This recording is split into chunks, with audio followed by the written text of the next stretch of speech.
Hi, my name is Pastor Jerry Ingalls from First Baptist Church in Newcastle, Indiana, and we are on a journey together studying the Bible, one chapter at a time. I'm writing a short devotional on each chapter, and then I'm sharing that with you. So today we're looking at 1 Corinthians chapter 3. Did you know that we are all in this together? Not a single one of us is more important than another. We may have different gifts, different callings, different responsibilities that we must each stand before God and be held accountable for. But we all have a great potential to make an eternal impact on our communities. That's what we are saved for. That's what we're designed to do. Listen to Paul in 1 Corinthians chapter 3, verses 3 through 9. For while there is jealousy and strife among you, are you not of the flesh and behaving only in human way?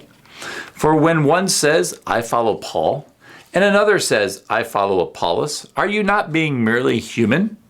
What then is Apollos?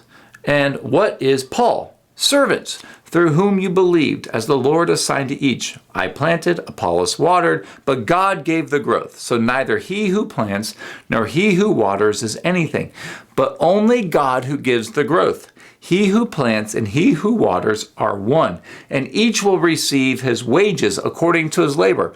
For we are God's fellow workers. You are God's field, God's building. End quote. Wow, it's a long quotation today. But this is so powerful. This passage is for more than just the leaders of the church. I've heard most of the teaching around this focused on leadership. This is for all of us.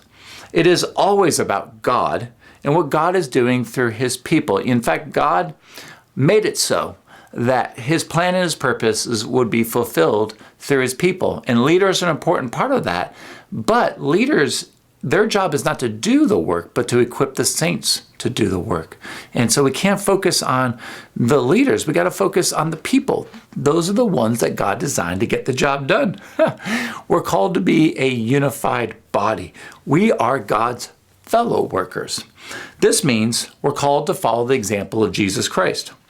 And really, that's the most important thing leaders do, is they model their lives after Jesus. Like Paul said, imitate me as I imitate Christ. So here's some questions for you. Are you sacrificial in your love and forgiveness to others? Are you serving people in the name of Jesus Christ?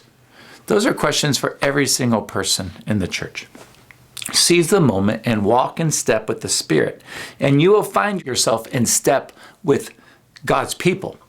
Remember, it is an agreement with the head of the church, who is Jesus Christ, not a pastor, not an elder team. The head of the church is Jesus. And when you're in agreement with Jesus, that causes every member of the body, this is supernatural, okay? It causes every member of the body then to be in alignment with one another. We may not always be in agreement with one another, but we're called by being in agreement with the head. The body is in alignment. Okay? And while we're in alignment, we may agree or disagree on a myriad of other issues. But we will never lose sight of the fact that we are God's fellow workers, all for God's glory. Seize the moment.